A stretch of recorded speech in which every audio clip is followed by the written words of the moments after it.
마태복음 7장 15절에서 29절의 말씀을 가지고 반석 위에 세운 인생이라는 제목을 통하여 하나님의 말씀을 증거하고자 합니다. 현대 사회로 갈수록 아파트에 대한 수요가 늘고 있다고 합니다. 일반 단독주택에 사는 것보다 보안을 유지하는 데 유리하고 또 편리하기 때문입니다. 그리고 춥지가 않습니다. 단독주택에 살게 되면 보안에 취약하고 그리고 여러 가지 신경 쓸 일들이 많이 있다고 합니다. 그래도 마당에 있는 집에 살기를 원하면 단독주택을 선호하기도 합니다. 마당에다가 조그만 텃밭을 만들어 고추도 심고 배추도 심고 상추도 심으면 그 식물이 자라는 것을 보고 즐겁습니다. 최근에 아파트 생산 단가가 올라가면서 철근값이 올라가면서 대규모 단지 내에서 순살 아파트라고 하는 오명을 쓴 집들이 등장하고 있다고 합니다. 순살하면 아이들은 순살 치킨을 생각하게 됩니다. 뼈 없는 치킨을 생각하게 됩니다. 우리나라 공기업에서 아파트를 지었는데 철근이 누락된 아파트가 발생하였기 때문에 지어진 이름입니다. 아파트에 철근이 누락되면 건물의 무게를 이기지 못하고 자칫 대형 사고로 이어질 수 있다고 전문가들은 말합니다. 그래서 철근은요 절대로 빼먹어서는 안 됩니다. 근데 공기업조차도 철근이 누락되는 사례가 속출하고 있으니 믿을 수 없는 사회가 되었습니다. 그래서 가장 믿을 수 있는 집은 자기 자신이 직접 지은 집이라야 믿을 수 있는 집입니다. 단독주택도 업자에게 딱 맡겨놓으면요 감독하지 않으면 거기서 철근도 빼먹을 수 있고 그리고 공사 단가도 줄이려고 하고 그럴 수가 있습니다. 자기만의 스타일의 집을 설계하고 자재를 사서 직접 지을 수 있는 방법들이 요즘 유튜브에 다 나와 있습니다. 그래서 땅을 하고 그래서 이제 자기가 설계도 하고 그렇습니다. 저도 교회를 이전할 때 전기공사는 시공업자에게 부탁을 합니다. 전기는 좀 위험하니까 시공업자에게 부탁을 하지만 방음이나 실내 인테리어는 재료만 사가지고 직접 시공하면은 인건비가 절감이 되기 때문에 재료비보다 인건비가 더 들어갑니다. 그러니 재료비를 절감할 수 있으니 비용을 줄일 수가 있습니다. 그래서 미국에서는 철근 콘크리트로 집을 짓지 않고 목재로 집을 지으면 저렴한 집을 지을 수 있다고 합니다. 그래서 땅만 있으면 직접 목재로 집을 짓는 사람이 많습니다. 그러나 나무로 된 집이라도 플로리다 앞바다에서 불어오는 대형 태풍인 허리케인이 날라오면은요 이 나무집 어떻게 해요? 한 번에 날아가 버립니다. 그래도요 집 짓는 비용을 무시 못하니 미국 사람들은 무엇을 지어요? 콘크리트 안 짓고 대부분 나무로 짓게 되는 것입니다. 이처럼 집을 어떻게 짓느냐에 따라 튼튼한 집을 지을 수도 있고 그렇지 못한 집을 지을 수도 있습니다. 우리의 인생도 마찬가지입니다. 사람의 인생은 집을 짓는 목수와 같다고 합니다. 인생을 어떻게 설계하고 집을 짓느냐에 따라 그 집이 오래 보존될 수도 있고 아니면 한순간에 허물어질 수도 있는 것입니다. 특별히 2000년 전 이 땅에 오신 예수님은 목수의 아들로 태어나 장성하기까지 아버지 요셉의 일을 도왔을 것으로 학자들은 주장하고 있습니다. 그래서 집을 짓는 방법에 대해서 자세히 알고 계셨을 것입니다. 오늘 본문을 보니 예수님께서 집 짓는 사람에 대한 비유의 말씀을 반석 위에 집을 짓는 사람과 모래 위에 집을 짓는 사람으로 비유하여 말씀하셨습니다. 이를 통해 이 시대를 살아가는 저와 우리 성도님에게 하시는 하나님의 말씀은 무엇인지 여러분과 함께 나누고자 합니다. 첫째, 주 안에서 좋은 열매를 맺는 인생은 반석 위에 집을 짓는 사람과도 같습니다. 사람의 인생에 있어 인생 초반에 쉽게 성공을 맛본 사람들이 성경에 나와 있습니다. 그 사람이 누구냐면 대표적으로 사울이라고 할 수가 있습니다. 사울왕은 베냐민 지파 기스의 아들로 태어나 하나님께서 사무엘을 통하여 그 머리에 기름을 부으셨습니다. 사울은 원래 서로 밭을 갈고 농사를 짓는 농사꾼이었습니다. 그런데 그의 얼굴은 준수하고 다른 사람보다 어깨 위로 키가 컸다고 성경은 기록하고 있습니다. 그럼에도 그는 수줍음이 많아서 하나님께서 그를 택하실 때 어디에 숨어 있었습니까? 진보다리 속에서 막 숨어 있어 찾지 못하느라고 숨어 있었어요. 제비를 뽑아오는 다 누가 하냐? 기스의 아들 사울이 뽑혔는데 진보다리에 숨어 있었습니다. 그를 찾아내서 왕으로 삼았습니다. 그리고 선지자의 무리가 악기를 가지고 찬양하고 예배할 때 사울의 마음에 새 마음이 생겨서 하나님의 영에 충만하게 된 것입니다. 선지자 무리가 무엇을 했습니까? 악기를 가지고 하나님을 예배할 때요 사울이 새 마음을 얻어서 하나님의 영에 충만하게 된 것입니다. 그러니 하나님을 예배할 때요 하나님의 영이 임하게 되는 것입니다. 사울왕은 기름받은 왕이 되었지만 하나님의 말씀을 수행하지 아니하고 자신이 하나님이 되어 이스라엘을 다스렸습니다. 그래서 결국은요 악신이 그에게 임하여 비참한 말로를 맞게 되었습니다. 아무리 인생의 초반에 성공을 맛보아도 하나님 앞에 그 열매가 좋지 못하면 결국은 버림받게 되는 것입니다. 그래서 열매가 중요합니다. 그러나 다윗은 인생 초반에 어려움을 겪었습니다. 다윗은 목동으로 이새의 말제 아들로 태어나 아버지의 사랑을 받지 못했을 것으로 추정이 됩니다. 하나님께서 사무엘을 통해 이새의 아들에게 기름을 부으러 갔는데 이새의 아들 장남 엘리압이 나왔는데 아니다. 여호와께서 사무엘에게 그의 용모와 키를 보지 말고 내가 이미 그를 버렸노라. 보자마자 뭐라고 하셨어요? 내가 그를 이미 버렸다고. 엘리압을 버렸다고. 내가 보는 것은 사람과 같지 아니하니 사람은 외모로 보거니와 나 여호와는 그 중심을 보느니라 하셨습니다. 아비나답도 아니다. 셋째 삼마도 아니다. 쭉 내려가지고 7죄까지 가는데 아니에요. 남은 아들이 둘에서 양을 치는데 그가 바로 다윗입니다. 다윗은 들에서 뭘 했습니까? 양을 쳤는데요 홀로 악기를 가지고요 하나님을 예배하고 기도하고 하나님을 예배하고 찬양했습니다. 예배드렸습니다. 그래서 믿음의 성도에 혼자 있을 때 무엇을 하느냐가 그의 신앙을 볼 수가 있는 거죠. 혼자 있을 때 기도할 수 있으면요 그의 신앙이 다윗과 같은 신앙입니다. 혼자 있을 때 하나님을 예배하면 홀로도 예배할 수 있는 정도가 되면요 선지자급은 되는 거예요. 다윗처럼 되는 것입니다. 그만큼 다윗처럼 훈련되어져 있어야 돼요. 다윗이 하나님 앞에 택함을 받고 기름 부음을 받았지만 그의 인생은 고난의 연속이었습니다. 2m 90cm의 골리앗을 물맷돌 하나로 물리쳤지만 그로 인하여 사울왕에게 핍박받기 시작합니다. 사울왕의 둘째 딸, 첫째 딸과 결혼한 거 둘째 딸 미갈과 결혼했는데 그래 부마의 자리에 올랐습니다. 그로 인해 20년을 쫓기는 신자가 되었습니다. 사울왕은 미갈을요 누구한테 줍니까? 발디엘에게 줍니다. 그러나 다윗은 왕이 된 후에 미갈을 다시 찾아옵니다. 한 번 결혼하면 다른 사람의 아내가 되는 것은 내 아내니. 그러나 동침하지는 않습니다. 하나님은요 다윗을 내 마음에 합한 자라 하셨습니다. 이는 그가 하나님 말씀을 철저히 준행하고 지켜 행했기 때문입니다. 그래서 하나님께서 소금 언약을 통하여서 다윗의 왕권을 영원히 하시겠다고 말씀하셨습니다.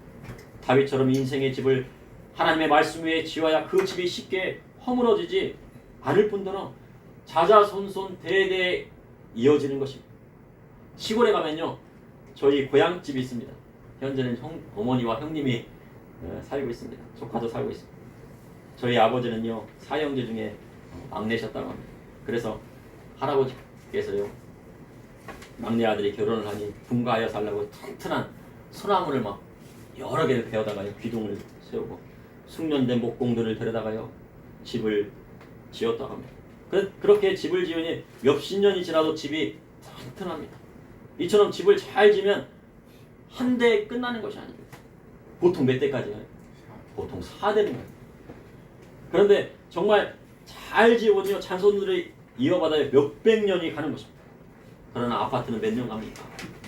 30년에서 40년 가는데요. 여기 가까운 아파트는요 30년이 조금 넘은 것 같아요. 아직 30년도 안 된 것 같은데도요 재건축한다고 막 난리예요. 그러니까 아파트 수명이 몇 년인 거예요? 30년이에요. 30년, 40년이 사람들이 무엇에 목숨을 겁니까? 그 아파트 하나 살려고요. 30년, 40년밖에 수명이 안 되는 아파트를 살려고 합니다. 딱 몇 세대 사는 거예요? 한 세대 사는 거예요. 30년이면 한 세대밖에 안 돼요. 한 세대 사는 집을 짓고 그 집에 의지하여서요 모든 것을 거기다 막 쌓아붓고 사는 거예요. 그래서 믿음의 성도는요 다윗처럼 신앙의 유산을 후손들에게 물려줄 수 있어야 됩니다. 신앙의 유산은 몇백 년이 가는 것이 아닙니다. 1000년, 만년 영원토록 이어지는 것입니다. 그럼 집을 잘 지려면 어떻게 됩니까? 좋은 열매를 맺어야 인생의 집을 잘 짓는 것입니다. 마태복음 7장 15절에 거짓 선지자들은 삼가라 양의 옷을 입고 너희에게 나오나 속에는 노략질을 하는 일이다. 거짓 선지자는 어떤 사람들입니까? 지어진 집을요 허물어버리는 자예요. 포도원을 잘 만들어놨더니 누가 허물어요? 여우가요. 그 포도원들을 다 허물어버려요. 그러니까 그 여우가 누굽니까? 거짓 선지자. 주님 거짓 선지자들을 삼가하셨습니다. 삼가라는 뜻은 조심하고 주의하라 하신 것입니다. 그럼 왜 거짓 선지자를 삼가하셨습니까? 그것은요, 거짓 선지자들이 멸망으로 떨어질 때 함께 떨어지기 때문에 그래서 삼가해야 돼요. 거짓 선지자들의 가르침을 받고 그것이 옳은 것이라 생각하고 살다가요, 인생 말년에라도 그것을 깨닫게 되면 좋겠지만 깨닫지 못하고 그들을 완전히 따라가면 어떻게 됩니까? 그들이 멸망으로 빨려 들어갈 때 함께 들어간다고 성경은 기록하고 있는 것입니다. 그럼 거짓 선지자의 열매는 무엇입니까? 그 열매는 가시와 엉겅퀴라고 주님 말씀하셨습니다. 본문은 바리새인과 서기관들의 잘못된 가르침을 뜻하는 것입니다. 이들은 자신뿐만 아니라 교인 하나가 생기면요, 교인 하나가 생기면 어떻게 한다고요? 배나 지옥 자식을 만든다고 주님 말씀하셨습니다. 그들은 하나님의 말씀을 행하지 않을 뿐만 아니라 사람들의 마음을 아프게 하고 부모 형제를 돌보지 않습니다. 사람 중에는요, 남편이나 아내의 험담을 한 사람이 있다고 그래요. 오늘 아까 교동문 9번을 나누어갈 때 어땠습니까? 여호와의 사람, 하나님의 사람은 어떤 사람이에요?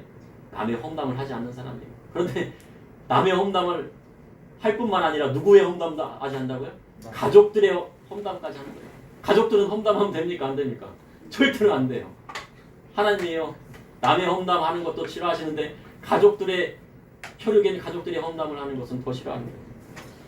그런데 사람들은 밖에 나가서 수다를 떨면, 그리고 남편의 험담을 하게 되면 스트레스가 풀립니다. 그런데 그 이야기를 듣는 사람이 아유 뭐라고 합니까? 당장 이혼해 그러는 거예요. 맞장구를 쳐요. 당장 이혼하라. 아니야. 그래도 참고 있냐고 화목하게 지내지. 그게 아니고요, 당장 이혼해 그래요. 그런데 무슨 일이 있더라도 가정 쉽게 깨어지면 안 되는 거죠. 성도 자신뿐만 아니라 가정 안에서도 무슨 열매가 맺혀야 돼요? 좋은 열매가 맺혀야 하는 것입니다. 가시나무에서 포도를 딸 수 없고 엉겅퀴에서 무화과를 딸 수 없습니다. 그러니 좋은 나무에서 아름다운 열매가 맺히고 못된 나무에는 아름다운 열매가 맺히지 못한다고 주님 말씀하신 것입니다. 그런데 아름다운 열매를 맺지 아니하는 나무마다 찍혀 불에 던지리라고 하신 것입니다. 그럼 어디 간다는 얘기예요?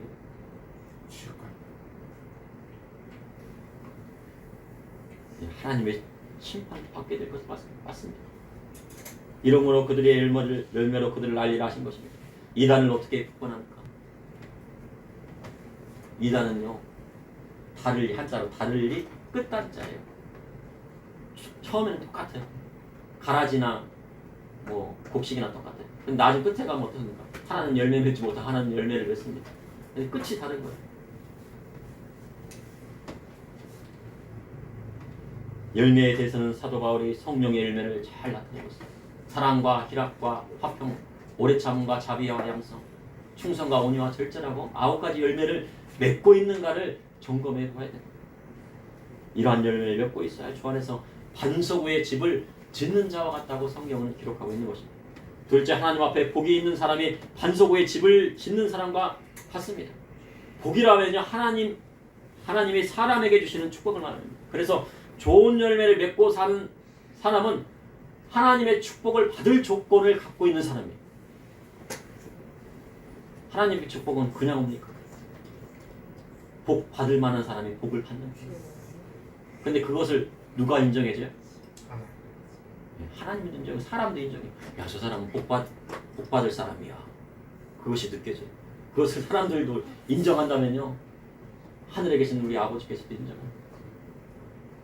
구약성경 시편 1편에 복 있는 사람의 기준이 있어요. 복 있는 사람은 악인들의 꾀를 쫓지 아니하며 죄인들의 길에 서지 아니하며 오만한 자의 자리에 앉지 아니한다고 성경은 기록하고 있습니다. 그러면 이것은요, 바로 반석 위에 집을 짓는 사람을 나타낸 것이라고 보여집니다. 악인들의 꾀를 쫓지 아니한다는 것은 거짓 선지자의 가르침을 따르지 않는다는 것입니다.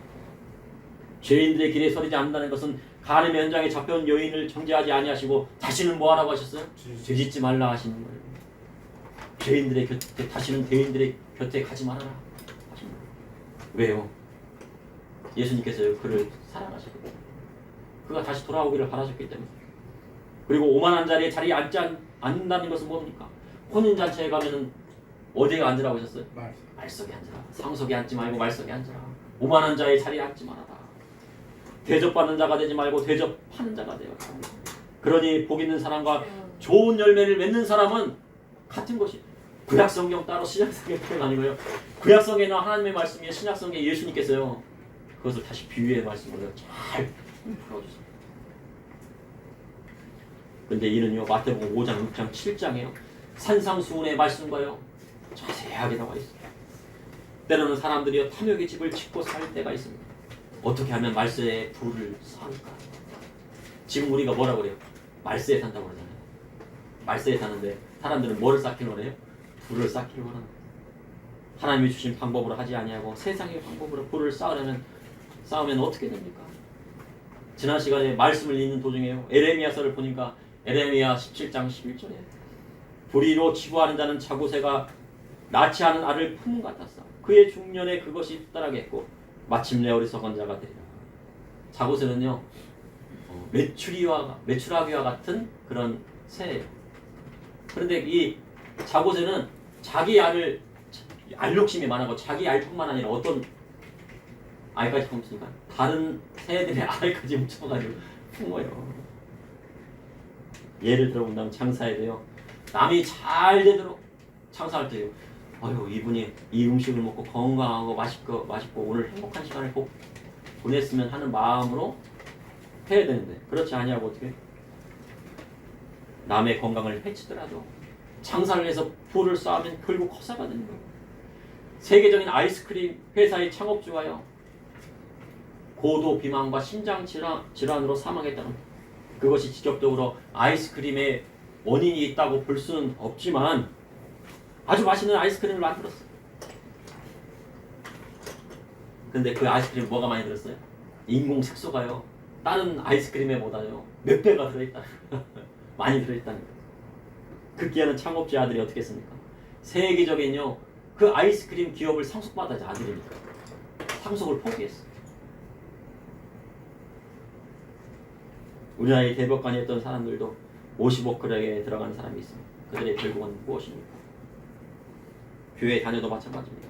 세상적인 방법으로 부를 쌓으면 결국 그것이 언젠가 허물어지고 말다고 말씀하셨습니다. 오늘 또 교동문을 낭독하다 보니까 별일을 취하려고 이자를 받으려고 돈을 꿔주면 됩니까? 안 됩니까? 안 된다고요. 그런데 아이고 일수를 하더라도 그냥 돈을 많이 벌면 돼. 하면 됩니까? 안 됩니까? 안 되죠. 그런데요 그렇게 쌓은 부는 어떻게 됩니까? 중년에 그것이 따라할 것을 말씀하셨어요. 중년이라고 하면요 인생 한가운데요. 인생이요 한가운데에서 뭐 하는 거예요? 망하게 되리라고 하신 거예요. 그런데 교회 다니는 사람이 불의로 치부하다요. 망하는 것도 뭡니까? 하나님 은혜입니다. 망해보셨습니까? 저는요 IMF 지나고 대학 졸업했는데 할 게 없더라고요. 그래가지고 오토바이를 타고 킥서비를 탔어요. 그래서 몇 달 동안 좀 돈을 좀 벌자 할 일이 없으니까. 그런데 불의의 사고를 나가지고 수술방으로 딱 들어갔는데 뭐라고 합니까? 의사 선생님 다리 잘라야 될지도 모르겠어요. 인생이 망하게 되었구나. 근데 마음속에 뭐가 나요? 하나님 좀 회개합니다. 그리고 하나님 감사합니다. 수술방에 들어가는데 하나님 앞에 감사가 나오더라고요. 그래서 하나님 앞에 돌아가고 회개할 수 있는 기회를 얻었으니 뭐예요? 하나님 앞에 감사합니다. 만약 망하지 않는다면 어떻게 합니까? 회개할 기회도 얻지 못합니다. 그리고 멸망으로 가는 길을 걷게 되기 때문입니다. 망하게 하셔도 하나님의 은혜로 생각하고 참잠히 그분의 세워주심을 바라고 나갈 때요. 다시 좋은 열매를 맺을 수 있는 기회가 오게 되는 것입니다. 그러니 지금이 바로 무슨 시간이에요? 좋은 열매를 맺을 수 있는 시간. 이유부터 말씀입니다. 이유부터 뭐예요? 잘못 집을 지었으면 다시 지으면 돼요. 내가 못 지었으면 누구한테 지으라고 하면 돼요? 자식들에게 지으라고. 마태복음 7장 21절에 나더러 주여 주여 하는 자마다 다 천국에 들어갈 것이 아니요 다만 하늘에 계신 내 아버지의 뜻대로 행하는 자라야 들어가리라. 주님 주여 주여 하는 자마다 다 천국에 들어가는 것이 아니라 하셨습니다. 주의 이름으로 선지자는 노릇하고 귀신 쫓아내고 많은 공헌을 해왔지만 결국에 천국에 들어가지 못하는 경우가 있다는 것입니다. 주의 종으로요 선지자 찬양하면 얼마나 좋습니까? 세리야처럼 사무엘처럼 얼마나 좋아요. 신의 능력을 받아야 귀신을 쫓아내면 얼마나 좋습니까? 예수님이 행했던 능력을 자기도 행하면 얼마나 좋습니까? 그런데 결국은 어떻게 됐다고요? 버림받는다고 하죠.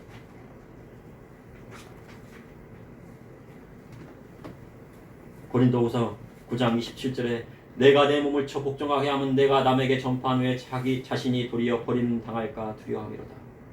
어떤 학자들은 이것을 해석할 때요, 아 이건 일시적인 버림이야 라고 생각. 아니야, 완전한 버림이야. 근데 일시적인 버림이라고 하면요, 이렇게 사도 바울이 두려워 떨었을까요? 내가 잘못하면, 내가 교만하면 어떻게 해요? 완전 버림받을 수도 있다는 생각을 사도 바울이 갖고 있었기 때문에. 그래서 구원은 어떻게 왔습니까? 두렵고 떨림으로 받는 거죠. 두렵고 떨림으로 받는다는 것은 성도로 거룩함을 온전히 이루며 구원을 이루라 하신 것입니다. 그러니 이는 반석 위에 집을 짓는 사람과 같다는 것입니다. 셋째, 반석 위에 집을 짓는다는 것은 그리스도의 복음의 말씀대로 산다는 것입니다. 마태복음 7장 24절에 그러므로 누구든지 나의 이 말을 듣고 행하는 자는 그 집을 반석 위에 지은 지혜로운 사람 같으니, 반석 위에 지은 지혜로운 사람은 예수님이 하신 복음의 말씀대로 듣고 그 말씀을 듣고 행하는 자라 하셨습니다. 잠언에 기록된 말씀을 보면 어떤 사람이 지혜로운 사람인지 성경이 기록하고 있어요. 잠언의 말씀대로 그대로 가면 어떻게 해요? 이 땅에서 잘 되게 되겠어요.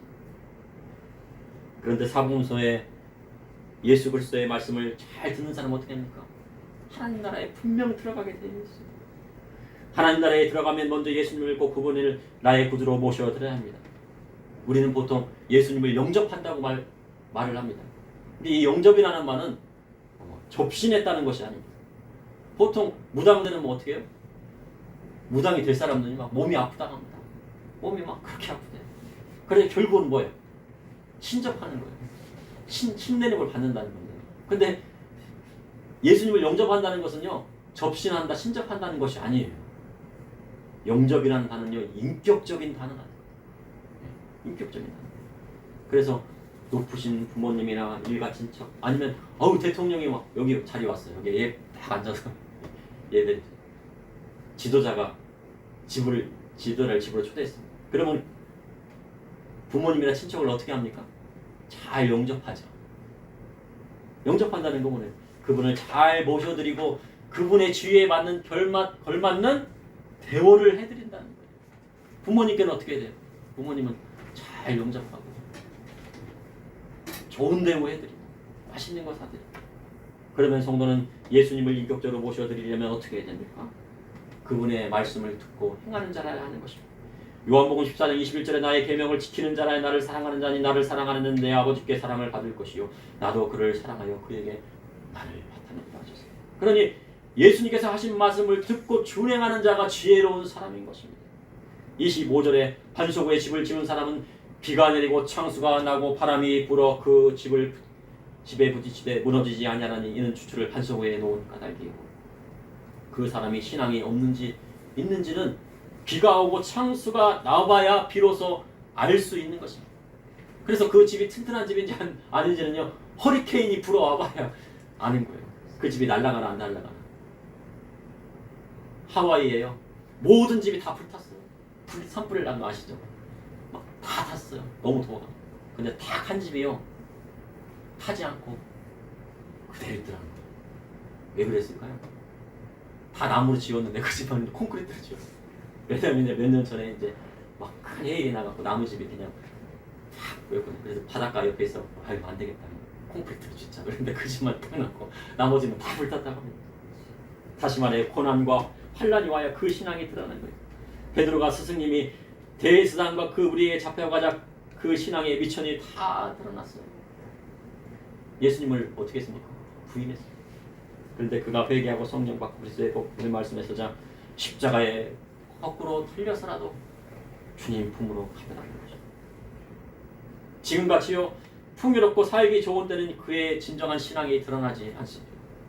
누가 신앙 있는지 없는지가 드러나지 않아요. 유럽이 지난 오늘 교회에 받아들이고 하나님의 말씀을 왜곡하자 전쟁이 일어났습니다. 그리고 세계 1차 대전, 2차 대전에 많은 아들들이 죽고 나서야 비로소 어떻게 해요? 뉘우치고 어떻게 했습니까? 하나님 앞에서 나왔어요. 전쟁 후에요. 전쟁 가운데서요. 교회에 큰 부흥이 왔어요. 우리나라 한국교회 언제 부흥 왔습니까? 6.25 끝나고요. 어렵고 못 살고 힘들 때요. 피죽 한 그릇 먹기가 어려울 때 뭐예요? 사람들이 누구를 붙들었습니까? 하나님을 붙들었어요.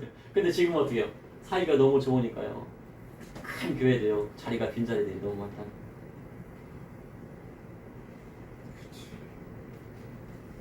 그러니 시간이 흘러 이제 먹고 살만하니 전쟁의 때의 이 기억을 잃고 유럽이 다시 하나님을 잃어버렸고 교회가 문을 닫기 시작했습니다. 그런데 이제 유럽에 무슨 소문이 들리고 있습니까? 전쟁의 소문이 들리고 있습니다. 러시아와 우크라이나가 지금 전쟁을 하고 있는데 우크라이나 러시아. 근데 이제 어디를 또 침공하려고 하는데? 폴란드. 그래서 우리나라가 어떻게 해요? 뭐 비행기도 수출하지, 뭐 자주포도 수출하지, 탱크 막 그냥. 근데 우리나라 탱크가 어떻습니까? 구형 탱크가 전자동이에요. 옛날에는 포탄을 막 이렇게 싣고 막 거기다 넣고 또 하고 막 어떻게 하고 또 쏘고 그랬는데 그냥 포탄만 딱 전자동. 그 우리나라 대단해요. 하나님께서 우리나라 정말 잘 쓰시고 있어요. 전자동 시스템으로요. 야. 그런데 그에 더해서 현재 세계 경제가 위기에 올 것이라고 전문가들이 하나같이 말하고 있어요. 요즘 뉴스가 다 그래요. 중국의 세계적인 부동산 회사들이 디폴트 위기에 처해 있다고요. 중국의 빈집이요 1억 채가 넘는다. 빈집, 빈 아파트가 1억 3천 채가 그런다는 거예요. 그러니까 뭐 한 가구가 아니고 우리나라 인구와 북한 인구가 한 7,500만 되는데 그 인구 한 사람이요 다 여기 아이들까지 아파트를 다 주어도요 중국의 아파트가 남는 거예요. 몇천 채가 남아요? 3천 채 이상이 남는 거예요. 그런데 우리나라도 빛으로 집을 쌓아 올렸어요. 우리나라의 아파트는 일본과 다르게 재건축을 합니다. 재건축을 하게 되면 아파트 값이 몇 배로 올라요? 2배로 오릅니다. 그러면 아파트가 있어도 자기가 재건축하려면 돈이 들어갑니까? 안 들어갑니까? 예, 들어가죠. 건물 짓는 비용 또 들어간단 말이에요. 그러면 그걸 뭐로 해요? 빚을 땡겨서요. 빚으로 이 아파트를 써요. 그럼 다시 한번 또 아파트를 50억 아파트를 다시 재건축하면 몇 배로 뜁니까? 2배가 되니까 100억 아파트가 되는 거죠. 그러니까 자꾸 10억 아파트는 20억이 되고 20억 아파트는 40억이 되고 재건축할 때면 할수록 빚을 쌓아 올리는 거예요. 그러니 우리나라의 가계 부채 증가율이 OECD 국가 중에 최고라고 해요. 그리고 가계 국가 기업 부채를 합하면요 5천조가 아니라 이제 6천조를 넘어섰다고 말합니다. 그러니 언제 터져도 이상할 것이 없을 정도라고 하면서요 IMF에서 뭘 경고해요? 우리나라 가계 부채에 대해서 경고를 때렸어요. IMF를 지나보셨습니까? 저는 군대에 있어서요 실감을 못했어요. 근데 많은 사람들이 직장을 잃고 가족이 파탄나고 목숨을 끊고 그랬다고 합니다. 이럴 때 지혜로운 사람은 어떻게 합니까? 빚지지 않고 전락해서요 현금을 모아두는 사람. 예수님께서 뭐라고 하셨어요? 환란이 올 때는 뭐를 차라고요? 예, 전대를 차라고 하셨는데 이 전대는 뭐를 넣는 겁니까? 예, 돈을 모아두는 거예요. 환란이 오고 전쟁이 오고 때 전쟁의 소문이 들리고 환란이 오고 그럴 때는 어떻게 해요? 그 위기를 극복하기 위해서 전대를 차는 거예요. 아무 때나 전대 차는 것이 아니고 그럴 때는 전대를 차는 거예요. 근데 전문가들은 그래 이러한 경제 위기가 아마 올 것인데 우리나라는 잘 극복할 거라고 생각합니다. 그 경제 위기를 잘 극복한 그 후에 정말 우리나라가 뭐 반도체니 뭐 시스템 반도체니 뭐 무기면 무기니 뭐 전자동 시스템 있잖아요. 그러니까 6만 달러, 7만 달러의 GDP가 될 것이라고 얘기를 해요. 그렇지만 아무튼 경제 위기가 오게 되면 어떻게 하라고요? 전대를 차라. 엘빈 토플러는 앞으로의 경제 위기는 1929년과 같은 경제 공황이 오는데 그때와는 다른 방식으로 오게 될 것이라고 합니다. 그래서 경험해보지 못했기 때문에 위기를 기회로 만들 수가 있다는 것입니다. 이삭이 거부가 될 때가 언제였습니까? 이삭이 거부가 될 때 먼저 있어요. 기근이 왔을 때입니다. 흉년이 왔는데 이삭은 거부가 됐어요. 아브라함의 때도 기근이 왔는데 이삭의 때 기근이 왔습니다. 그의 농사지었더니 100배의 소출이 올랐습니다. 그러니까요, 물건값이 어떻게 된 거예요? 곡식값이 100배로 올랐다는 얘기예요. 그것이 하나님의 주시는 축복이에요. 집안에서 한 명만 잘 되면 온 집을 먹여 살릴 수 있는 것입니다. 그래서요, 애굽에서 총리 하나가, 요셉 총리 하나가 있었는데 그 총리를 해서 누가 먹고 살았습니까? 70명의 야곱의 자손이 70명의 가족이 기근을 이겨냈어요. 그리고 그것에도 뭐를 이뤄요? 큰 민족과 나라를 이루더라 이것입니다. 그렇게 되려면 믿음의 성도는 어떻게 해야 됩니까? 지금부터 기도해야 돼요. 오늘 기도해야죠. 오늘 말씀의 주제가 뭡니까? 반석 위에 집을 지어야 돼요. 반석 위에 집을 지면은 하나님의 축복도 따라온다.